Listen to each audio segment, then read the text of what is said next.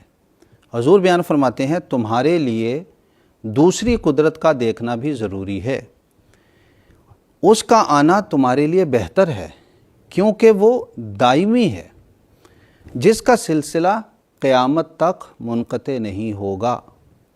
اب یہ دائمی سلسلہ ہے، اس کے دوام کے لیے ہمارا کیا کردار ہو سکتا ہے، یہ ہے اصل سوال۔ تو سب سے پہلے قرآن مجید کی سورہ النور آیت 56 کو دیکھیں، اس کے اندر اللہ تعالیٰ نے جب خلافت کا وعدہ کیا ہے تو ساتھ ہی بتا دیا کہ یہ وعدہ ہے، یہ وعدہ تب پورا ہوگا جب وعد اللہ الذین آمنوا منکم وعملوا الصالحات، کہ جب مومنین کے ساتھ جو ایمان لائے ان کے ساتھ یہ وعدہ پورا ہوگا جب وہ ساتھ ہی عمل صالح بجا لائیں گے۔ تو عمل صالح بجا لانا بنیادی شرط ہے، اور عمل صالح کی طرف ہی خلیفہ وقت بار بار خطبات کے ذریعہ خطابات کے ذریعہ توجہ دلاتے ہیں کہ اس وقت کا عمل صالح کیا ہے۔ دوسری چیز اطاعت خلافت ہے، یعنی اگر آپ نے اس خلافت کے انعام کو مسلسل لمبا کرتے چلے جانا ہے اور اپنا کردار اس میں شامل کرنا ہے تو پھر خلیفہ وقت کی طرف سے جو بھی حکم آتا ہے اس پر 100% اطاعت کا پہلو اپنے سامنے لائیں۔ دیکھیں اخلاص اور اطاعت کے نتیجے میں ہی انعامات ظاہر ہوتے ہیں۔ حضرت صلی اللہ علیہ وسلم کے اسوہ حسنہ سے اگر ہم اس کو سمجھنے کی کوشش کریں تو دیکھیں نبی کریم صلی اللہ علیہ وسلم 40 سال میں آپ مقام نبوت پہ فائز ہوئے، 63 سال پہ آپ کا انتقال ہوا۔ اس دوران آپ متعدد مرتبہ امامت کے فرائض نماز میں ادا کرتے رہے، اور امام کی حیثیت سے آپ سورہ فاتحہ تلاوت فرماتے اور اس کے اندر دعا تھی اہدنا الصراط المستقیم۔ اہدنا جمع کا صیغہ ہے، امام دعا کر رہا ہے اپنے تمام مقتدیوں کے لیے، امام کی دعا سب کے لیے ایک جیسی ہو رہی ہے، لیکن اس دعا کا اثر الگ الگ ہوتا ہے۔ اس دعا کے نتیجے میں حضرت ابوبکر صدیقیت کا مقام حاصل کر لیتے ہیں رضی اللہ تعالیٰ عنہ، حضرت عمر، حضرت عثمان، حضرت علی رضی اللہ تعالیٰ عنہم شہادت کا مقام حاصل کرتے ہیں۔ تو امام کی طرف سے جو ارشادات موصول ہوتے ہیں، جو حکم موصول ہوتے ہیں، ہر ایک احمدی کے لیے ضروری ہے کہ وہ اپنی اطاعت کے پیمانے کو بڑا کر لے۔ جیسے جیسے وہ اپنی اطاعت کے پیمانے کو وسیع کرے گا، اخلاص پیدا کرتا چلائے، اس پر کامل عمل کرنے کی کوشش کرے گا، امام کی برکتیں بھی حاصل ہوگی، خلافت کا یہ نظام بھی آگے چلتا رہے گا۔ تیسری چیز، خلافت کے اس نظام کو مزید آگے بڑھانے کے لیے دعائیں ہیں۔ خدا تعالیٰ کے حضور مسلسل دعائیں کرنی چاہیے کہ اے خدا یہ امام جو تو نے ہمیں عطا فرمایا ہے یہ ہمارے لیے مسلسل دعائیں کرتا ہے، ہم بھی اس کے لیے دعائیں کرتے ہیں کہ اس کی صحت میں، اس کی عمر میں بہتری ہو۔ بس یہ مختصر جواب ہے کہ ہم اپنا کیا کردار ادا کر سکتے ہیں قدرت ثانیہ کے قیام میں مزید اور اس کو لمبا کرنے کے لیے۔ جزاکم اللہ۔ جزاکم اللہ تعالیٰ احسن الجزا۔ پروگرام کو آگے بڑھاتے ہوئے خاکسار کا اگلا سوال محترم مولانا محمد حمید کوثر صاحب سے یہ ہے کہ اللہ تعالیٰ جب یہ فرماتا ہے کہ لَيَسْتَخْلِفَنَّهُمْ فِي الْأَرْضِ، یعنی اس میں وہ یہ اللہ تعالیٰ یہ وعدہ کرتا ہے کہ وہ خود خلافت کا قیام کرے گا، یعنی کہنے کا مطلب یہ ہے کہ اللہ تعالیٰ ہی خلیفہ بناتا ہے۔ اس کی مزید تشریح کرنے کی درخواست ہے۔ سورہ نور کی یہ آیت ہے وعد اللہ الذین آمنوا منکم وعملوا الصالحات لیستخلفنہم فی الارض۔ اللہ نے تم میں سے ایمان لانے والوں اور مناسب حال عمل کرنے والوں سے وعدہ کیا ہے کہ وہ ان کو زمین میں خلیفہ بنا دے گا، زمین میں خلیفہ بنا دے گا۔ اللہ کا وعدہ ہے وہ ان کو زمین میں خلیفہ بنائے گا۔ اللہ تعالیٰ کی طرف سے وعدہ ہے ان لوگوں کے ساتھ جو ایمان لائے ہیں۔ عمل صالح، ایک تو عمل صالح یہ ہے جو کہ ہر آدمی، ہر مسلمان کر رہا ہوتا ہے۔ ایک عمل صالح یہ ہے کہ خلافت کی بقا، اس کی اطاعت اور اس کے ساتھ وابستگی، یہ ایک دوسرا ہے جو عمل صالح ہے کہ ہر صورت میں خلافت کے پر ایمان کہ اس کو قائم اور دائم رکھنا ہے۔ جب تک مسلمان اس عہد کے ساتھ قائم رہے، خلافت راشدہ قائم رہی۔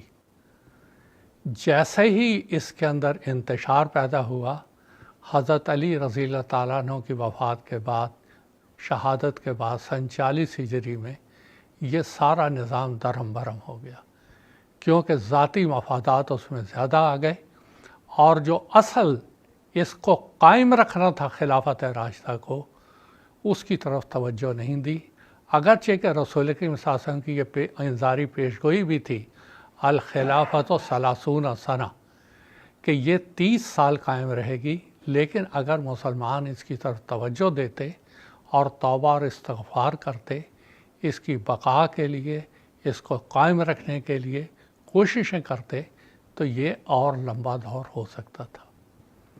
اب آتے ہیں عصر حاضر میں۔ عصر حاضر میں پچھلے کچھ دہائقوں میں بہت کوشش ہوئی خلافت یا خلافت کی طرح کی مجالس قائم کرنا، مگر سب کی سب ناکام ہو گئی۔ اس کی وجہ کیا تھی؟ کوئی ایک بھی اللہ کی خاطر نہیں تھا، نہ اللہ کے احکام کے مطابق تھا۔ اب اس کی ایک میں مثال دیتا ہوں، بہت سی مثالیں چھوڑتے ہیں۔ 1969 میں ایک رابطہ عالم الاسلامی مسلمانوں کی ایک تنظیم بنی، تقریباً 40-45 اتنے اس کے ممبر تھے، تمام سربراہان جتنے تھے وہ سب اس کے ممبر تھے۔ رباط میں ان کا جلسہ ہوا، وہاں بڑی قراردادیں پاس ہوئیں۔ ایک اس کا جو سب سے بڑا مقصد تھا وہ یہ کہ ہم القدس، یروشلم، مسجد اقصی، فلسطینی علاقوں کو آزاد کروائیں گے۔ 57 سال ہو گئے، 1 انچ بھی آزاد نہیں کروا سکے، کچھ بھی نہیں کر سکے، الٹا جو تھا وہ بھی چلا گیا۔ ان 2-3 سالوں کے اندر 60-70 ہزار مسلمان قتل ہوا، شہید ہوا، بچے، عورتیں، بڑے، سارے کے سارے یہ غزہ میں اور اس کے نواحی علاقوں میں سب یہ ہوتے رہے۔ یہ رابطہ عالم الاسلامی چپ کر کے بیٹھا رہا، کچھ بھی نہیں یہ کر سکا، اور اس کی وجہ یہ تھی کہ اس کا قیام اللہ تعالیٰ کی طرف سے نہیں تھا، اور نہ ہی یہ اللہ تعالیٰ کے احکامات کے مطابق تھا۔ اس کے علاوہ بھی مسلمانوں نے بہت کوششیں کی کہ کوئی خلافت کا نظام ہو جائے، کبھی کسی شخصیت کا نام لیا، کبھی کسی کا، کبھی کسی کا، لیکن ان جاہلوں کو یہ پتہ نہیں کہ خلافت نبوت کے بعد جاری ہوتی ہے۔ ما کانت نبوت قط، کہ نبوت جب آتی ہے اس کے بعد ایک ماحول تیار ہوتا ہے اور اس کے بعد خلافت جاری ہوتی ہے۔ اب یہاں میں مسلمانوں کو ایک بات کہنا چاہتا ہوں، آپ لاکھ کوششیں کر لیں، خلافت کا نظام تو قائم نہیں ہو سکتا، قطعاً نہیں ہو سکتا۔ اس کے متوازی اگر کوئی نظام قائم کرنے کی کوشش کی، بری طرح سے وہ ناکام ہوگا، کیونکہ یہ ہو ہی نہیں سکتا۔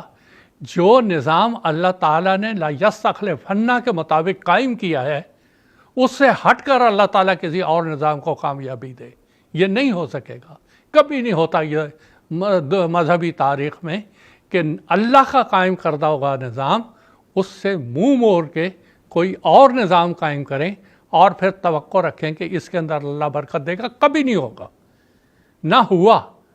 اور جب سے خلافت احمدیہ اسلامیہ قائم ہوئی، آج تک ان کو سوائے ناکامیوں کے اور کچھ بھی نہیں ملا، اور اس کی وجہ یہ ہے کہ کوئی اللہ کی خاطر کام نہیں کرتا، یہ متحد ہونے کے لیے کام نہیں کرتے، ان کو صرف اپنے مفادات کی فکر ہوتی ہے، امت جائے جہنم میں ان کو اس سے کوئی پرواہ نہیں، مسلمان کس گڑھے میں جا رہے ہیں ان کو اس سے کوئی پرواہ نہیں۔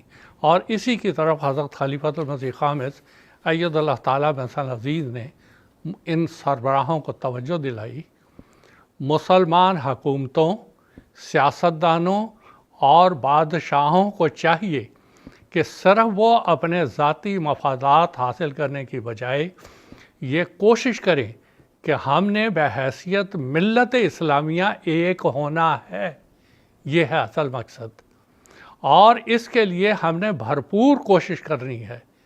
جب ایسا ہوگا تبھی ہم دنیا کے حملوں سے بچ سکیں گے۔ تبھی اپنا وقار قائم کر سکیں گے، تبھی اسلام مخالف طاقتوں کو اپنے اندر پھاڑ ڈالنے سے روک سکیں گے۔ اس لیے ہمیں اس بات پر بھی غور کرنا چاہیے کہ اللہ تعالیٰ نے اس زمانے میں کیا انتظام فرمایا ہے۔ وہ استخلاف والا نظام ہے جو اللہ تعالیٰ نے اس زمانے میں جاری فرمایا ہے۔ وہ کون سا الہی انتظام ہے جس پر اگر ہم عمل کریں یا اس کو مانیں تو ہم ان باتوں سے بچ سکتے ہیں اور ایک ملت واحدہ بن سکتے ہیں۔ ایک ملت واحدہ بننا ہے تو وہ صرف وہ استخلاف والا نظام ہے، اس کو اختیار کریں گے تبھی کامیاب ہوں گے۔ اللہ تعالیٰ کا وہ انتظام یہ ہے کہ اس نے مسیح موعود کو بھیجا تاکہ وہ ایک امت واحدہ بنائے۔ 27 مارچ 2026 کا حضور کے یہ نصائح ہیں، اور یہ صرف امت مسلمہ کی محبت میں حضور اید اللہ تعالیٰ مثل عزیز نے ان کو سمجھایا ہے۔ اب رہا سوال یہ کہ اللہ تعالیٰ نے قرآن مجید میں خلیفہ کے رسول کے بارے میں فرمایا اِنَّ صَلَاتَكَ سَكَنٌ لَهُمْ، کہ اے رسول جب تو ان کے لیے دعا کرتا ہے وہ ان کے لیے باعث تسکین بنتا ہے۔ رسول کے بعد خلیفہ موجود ہوتا ہے۔ آج جماعت احمدیہ وہ واحد جماعت ہے روئے زمین پر جس کے لیے ایک امام ہے جس کی دعا سکن لہم ان کے لیے باعث تسکین بنتی ہے۔ اب میں آپ کو 2 مثالیں دیتا ہوں۔ بظاہر یہ لوگ جو شور مچاتے ہیں وہ یہ کہ یہ چھوٹی سی جماعت ہے، کیا کرے گی یہ بات اس نے نہیں کرنا۔ بات یہ ہے کہ اس جماعت نے جو کرنا ہے وہ اللہ تعالیٰ کی تائید سے کرنا ہے، اللہ تعالیٰ کی مدد سے کرنا ہے۔ اب اس کی میں مثال دیتا ہوں۔ رسول اکرم صلی اللہ علیہ وسلم کے زمانے میں غزوہ بدر ہوا، کفار کی تعداد تو وہاں 1000 تھی اور مسلمانوں کی 300 اور اس کے مطابق تھی، مگر اللہ تعالیٰ نے کس طرح مدد کی کہ ایک معمولی سی ہوا اور آندھی نے ان ساروں کو شکست سے دوچار کروا دیا، اور تھوڑے سے مسلمانوں کی اللہ تعالیٰ نے فرشتوں کے ذریعہ مدد کی۔ اور اسی طرح غزوہ احزاب میں اور دوسروں میں جو وہاں پہ رسول تھا یا خلیفہ تھا ان کی دعاؤں کے بدولت اللہ تعالیٰ کامیابیاں دیتا ہے۔ تو یہ جو آج موجودہ زمانے میں یہ باتیں کرتے ہیں وہ صرف اور صرف آج اگر مسلمان کچھ زندہ ہیں اور ان کو کچھ مدد ملتی ہے اللہ تعالیٰ کی طرف سے، وہ خلیفہ وقت کی دعاؤں کی وجہ سے ملتی ہے۔ کیونکہ حضرت مسیح موعود علیہ السلام کا ایک شعر ہے، اے دل تو نیز خاطر اینا نگاہ دار کہ آخر کنند دعوی حب پیغمبرم، اے میرے دل تو ان مسلمانوں کے لیے بھی دعا کر کیونکہ آخر یہ بھی تیرے محبوب صلی اللہ علیہ وسلم کی طرف منسوب ہوتے ہیں۔ تو اصل بات یہ ہے کہ اس محبت کی وجہ سے حضور اید اللہ تعالیٰ بن عزیز ان مسلمانوں کو، ان کے سربراہوں کو نصیحتیں کرتے ہیں، ان کو خطوط لکھتے ہیں، ان کو سمجھاتے ہیں کہ اگر مسلمانوں کو بچانا ہے تو تم کو وحدت کی لڑی میں پرونا ہوگا، تم کو اتحاد اور اتفاق پیدا کرنا ہوگا، مگر ابھی یہ اس سے بہت کوسوں دور ہیں، ان کو صرف اپنے اقتدار کی فکر ہے۔ تو پھر دوبارہ اس بات کو کہہ کے ختم کرتا ہوں کہ جو اللہ تعالیٰ نے بتایا لَيَسْتَخْلِفَنَّهُمْ، جب اللہ تعالیٰ استخلاف کا نظام قائم کرتا ہے زمین پر، خلیفہ بناتا ہے زمین پر، پھر اس کی مدد بھی کرتا ہے۔ یہ ایک لازمی بات ہے۔ جب وہ بنائے گا تو وہ اپنی تائید اور نصرت بھی اس کو دے گا، اور تبھی دنیا میں کامیابی ہوگی۔ اس لیے جتنے بھی مسلمان دنیا میں ہیں، 72 73 جتنے بھی فرقوں میں بٹے ہوئے ہیں، کبھی یہ متحد نہیں ہو سکتے جب تک یہ خلافت کی طرف واپس نہیں آتے اور خلافت کے نظام سے منسلک نہیں ہوتے اور خلیفۃ المسیح کی بات نہیں مانتے۔ یہ عذاب ان کے اوپر مسلط رہے گا، یہ دشمن کا عذاب ان کے اوپر مسلط رہے گا، کبھی یہ عذاب ان سے ختم نہیں ہو سکتا۔ بس ہماری دعا یہی ہے کہ اللہ تعالیٰ ان کو توفیق دے کہ آنے والے جو قائم اللہ تعالیٰ نے نظام استخلاف کا قائم کیا ہے اس سے استفادے کی توفیق عطا فرمائے تاکہ اس کی برکات سے یہ متمتع ہو سکے۔ جزاکم اللہ تعالیٰ حسن الجزا۔ خاکسار کا اگلا سوال محترم مولانا شیخ مجاہد احمد شاستری صاحب سے یہ ہے کہ خلافت کی برکات کے تعلق سے ہمارے ناظرین کو کچھ بتائیں۔ جزاکم اللہ حسن الجزا۔ خلافت اللہ تعالیٰ کا ایک عظیم انعام اور ایک نعمت ہے، تمام روحانی و دنیاوی برکات کا سرچشمہ اور مرکز ہے۔ خلافت حبل اللہ ہے جس کو مضبوطی سے پکڑنے سے دین اور دنیا سنور جاتی ہے۔ خلافت کی برکات بے شمار ہیں۔ کچھ برکات کا ذکر تو قرآن مجید نے بعض آیات میں واضح رنگ میں بیان کر دیا، اور کچھ استدلال کے ذریعے سے قرآن مجید کی آیات سے حاصل ہو سکتی ہیں۔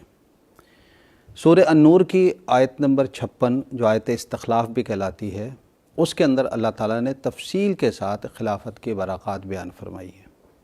وقت کی رعایت سے میں صرف ان نکات کی طرف اشارہ کرتا ہوں تاکہ احباب اس آیت کی جب تفسیر پڑھیں تو اس کو تسلی سے سمجھ لگیں کہ آخر خلافت کی کیوں اتنی اہمیت ہے اور کیوں اللہ تعالیٰ نے بار بار خلیفہ کی بیعت کی طرف توجہ دلائی ہے۔ سب سے پہلی بات تو خلافت کی برکات میں اس آیت سے یہ ثابت ہوتی ہے کہ ایمان اور اعمال صالحہ بجا لانے والوں کے لیے خلافت کا ایک وعدہ ہے، اور جس جماعت میں خلافت قائم ہے اس سے یہ نتیجہ نکلتا ہے اس کی اکثریت ایمان اور اعمال صالحہ بجا لانے والی ہے، اور یہ مسلسل یہ وعدہ تبھی قائم رہے گا جب ایمان اور اعمال صالحہ میں وہ جماعت بڑھتی چلے جائے گی۔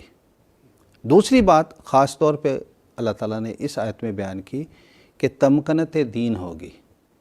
تمکنت دین سے ہے دین مضبوط سے مضبوط ہوتا چلا جائے گا، یہ دوسرا پہلو ہے۔ تیسرا پہلو ہے خلافت کے ذریعہ خوف کی حالت جو ہوتی ہے مومنین کی وہ امن میں تبدیل ہو جاتی ہے، یہ تیسرا پوائنٹ ہے۔ چوتھا پہلو جو خاص طور پہ ہے کہ خلافت کے ذریعہ توحید کا قیام ہوتا ہے۔ خدا تعالیٰ کی ہستی کی معرفت، اس کے دلائل، اس کی صفات کی تفصیل اگر جاننی ہے تو خلافت کے ذریعے سے وہ جاری و ساری ہو جاتی ہے۔ پانچویں بات جو اس آیت میں اور اس کے ساتھ ملحقہ آیت میں بیان کی گئی ہے کہ نماز کا قیام، زکوٰۃ کا قیام، اطاعت کے عملی نمونوں کا اظہار بھی خلافت کے ذریعے سے ہو رہا ہوتا ہے۔ ان پانچوں کو تو تفصیلاً اس مختصر وقت میں نہیں بیان کیا جا سکتا کہ میں کچھ تھوڑا تھوڑا سب کو، صرف ایک پہلو ہی آپ کے سامنے لیتا ہوں، یعنی تمکنت دین، دین کی مضبوطی، یعنی دین جس حالت میں تھا اس سے مزید مضبوط ہو جاتا ہے، اس سے مزید مضبوط ہو جاتا ہے۔ اگر آپ کو اس کی تفصیل دیکھنی ہے تو تاریخ اسلام کا مطالعہ کریں۔ حضرت صلی اللہ علیہ وسلم کے بعد جب خلافت راشدہ قائم ہوئی ہے تو دین کی مضبوطی شروع ہو گئی، دین اپنے تمام اصولوں پہ قائم ہو گیا، کیا فقہی اصول قائم کرنے کے لحاظ سے ہو، بیت المال کا نظام قائم کرنے کے لحاظ سے ہو، اشاعت دین کے حوالے سے ہو، تزکیہ نفوس کے حوالے سے ہو، کسی بھی پہلو کو آپ غور کر کے دیکھ لیں تو خلافت راشدہ میں اسلام آگے سے آگے بڑھتا ہی چلا گیا۔ پھر حضرت صلی اللہ علیہ وسلم کی پیشگوئیوں کے مطابق بانی جماعت احمدیہ سیدنا حضرت مسیح موعود علیہ السلام کی وفات جو 26 مئی 1908 ہوئی، اس کے اگلے دن 27 مئی 1908 کو دوبارہ خلافت کا نظام قائم ہوا، اور یہ نظام بھی خلافت علی منہاج نبوت تھا، یعنی نبوت کے طریق پر جو باتیں بیان کی گئی تھی وہ اس نظام کے ذریعے سے ظاہر ہونی تھی۔ تو جیسے پہلے ادوار میں، پہلے زمانہ میں خلافت راشدہ کے وقت میں تمکنت دین ہوا، اس دور میں بھی اللہ تعالیٰ نے جماعت احمدیہ میں خلافت کا جو نظام قائم کیا اس کے ذریعہ سے دین مضبوط سے مضبوط ہوتا چلا گیا۔ اب اس کو اگر ہم بالکل آسان لفظوں میں سمجھنا چاہیں کہ عام ہمارے آدمی سمجھیں تو آج آپ غور کریے کہ احمدیہ مسلم جماعت میں جو بھی کام ہو رہے ہیں، جتنے بھی کام ہیں، وہ سب کے سب خلافت کی برکات کا ہی نتیجہ ہے۔ چاہے قرآن مجید کی دنیا کے مختلف زبانوں میں تراجم ہوں، اور الحمدللہ جماعت احمدیہ دنیا میں وہ واحد جماعت ہے جس نے سب سے زیادہ تقریباً 80 سے زائد زبانوں میں قرآن مجید کے تراجم کیے ہیں، یا دنیا کے مختلف بر اعظموں میں مسجدیں بنانے کے منصوبے ہوں، ساری دنیا میں مبلغین کو بھیجنا اور اسلام کی تبلیغ کرنا، یہ بھی خلافت کی برکات میں سے۔ MTA کا بابرکت نظام جو آج ساری دنیا میں جاری و ساری یہ بھی خلافت کے نظام میں سے ہے۔ بیت المال کا نظام ہو، قضا کا نظام ہو، شورا کی مجالس کا انعقاد ہو، غرض کہ جماعت احمدیہ میں جو کچھ بھی ہو رہا ہے وہ سب کا سب خلافت کی برکات سے ہی جاری ہے۔ اور دین کی مضبوطی پہ کہ اگر اس پہلو کو آپ لے لیں کہ صرف مالی قربانی کے ہی پہلو کو ہی لے لیں آپ، حضرت مسیح موعود علیہ السلام نے جب جماعت احمدیہ کی بنیاد رکھی یعنی 23 مارچ 1899 کو، اس وقت سے لے کے آج تک 137 سال کا عرصہ ہو چکا ہے۔ جماعتوں کی تاریخ میں ایک صدی کچھ بھی نہیں ہوتی، لیکن آپ اس وقت سے لے کے آج تک کا تجزیہ کر لیں، کوئی سال ایسا نہیں گیا جب جماعت احمدیہ کا مالی بجٹ پچھلے سال سے زائد نہ ہو۔ مسیح موعود علیہ السلام کے زمانوں میں احباب جماعت نے آنا دو آنا بھی قربانیاں کی، لیکن پھر اگلے سال قربانی میں مزید بڑھتے گئے۔ ان 100 سال میں آپ دنیا کی تاریخ پر غور کر کے دیکھ لیں، پہلی جنگ عظیم ہوتی ہے، دوسری جنگ عظیم ہوتی ہے، انفلوئنزا کی وبا آتی ہے، کرونا کی عالمی وبائیں آتی ہیں، لیکن ان سب کے باوجود بھی احباب جماعت کی مالی قربانیاں بڑھتی چلے جا رہی ہیں، اور ہر سال احباب جماعت دلی خوشی کے ساتھ دین کو مضبوط کرنے کے لیے مالی قربانیوں میں آگے بڑھ رہے ہیں۔ بس خلافت کی ہی یہ برکات ہیں جو دین کی آج ہمیں وقف جدید کی شکل میں نظر آتی ہیں، تحریک جدید کی شکل میں نظر آتی ہیں، یا جامعہ احمدیہ انٹرنیشنل کی شکل میں ہمیں نظر آتی ہے، یا جماعت کے تمام تعلیمی کارکردگیاں ہیں، یہ سب کی سب خلافت کی برکات کے حوالے سے۔ پھر اسی حوالے سے ہم دیکھتے ہیں کہ خلافت کا ایک پہلو یہ بھی ہوتا ہے کہ جماعت کے اندر یکجہتی اور اتحاد کا قائم کرنا ممکن ہی نہیں کسی بھی بڑے سے بڑے عالم کے لیے، کسی بڑے بڑے مفتی کے لیے، تنظیموں کے لیے کہ وہ عالم اسلام کے اندر اتحاد پیدا کر دے۔ خلافت کے ذریعہ ہی اللہ تعالیٰ اتحاد کو قائم کرتا ہے۔ اور آج آپ دیکھ لیں کہ ایک احمدی چاہے ایشیا کا ہو یا افریقہ کا ہو یا یورپ کا ہو، جب وہ دوسرے احمدی سے ملتا ہے تو ایک محبت اور یگانگت اس کے اندر پیدا ہو جاتی ہے، وہ اتحاد نمایاں نظر آتا ہے، صرف اپنوں کو نہیں غیروں کو بھی اس کو نظر آتا ہے۔ بس خلافت کے لیے سب سے زیادہ ضروری ہے اب ان احمدیوں کے لیے، ہم احمدیوں کے لیے، کہ ہم اس برکات کو مسلسل جاری رکھنے کے لیے دعائیں کرتے رہیں، اور دعاؤں کے ذریعہ خلیفہ وقت کی مدد کریں، اور دعاؤں کے ذریعہ ان برکات کے دائرے کو وسیع سے وسیع کرتے چلے جائیں۔ حضرت خلیفۃ المسیح الخامس ایدہ اللہ تعالیٰ بنصر عزیز اس حوالے سے ایک مقام پہ بیان فرماتے ہیں، ہر احمدی کو کوشش کرنی چاہیے کہ خلافت کے لیے دعائیں کرے تاکہ خلافت کی برکات آپ میں ہمیشہ قائم رہیں، اپنے اندر خاص تبدیلیاں پیدا کریں، پہلے سے بڑھ کر ایمان و اخلاص میں ترقی کریں۔ اب احمدیت کا علمبردار ہی ہے جو نیک اب احمدیت کا علمبردار وہی ہے جو نیک اعمال کرنے والا ہو اور خلافت سے چمٹا رہنے والا ہو۔ اللہ تعالی ہم سب کو خلافت کی برکات سے مستفیض ہونے کی توفیق عطا فرمائے، اور اس پروگرام کے ذریعے سے میں تمام عالم اسلام کی خدمت میں درخواست کرتا ہوں کہ وہ خدا را غور و فکر کریں، دعائیں کریں، اور اس خلافت کی قدر کریں اور اس کی بیعت میں شامل ہوں۔ جزاکم اللہ۔ جزاکم اللہ تعالیٰ حسن الجزا۔ ناظرین، اس کے ساتھ ہی ہمارے آج کے اس ایپیسوڈ کے اختتام کا وقت ہوا چاہتا ہے۔ پروگرام کے اختتام پر خاکسار سیدنا حضرت اقدس مسیح موعود علیہ السلام کا ایک اقتباس پیش کرے گا۔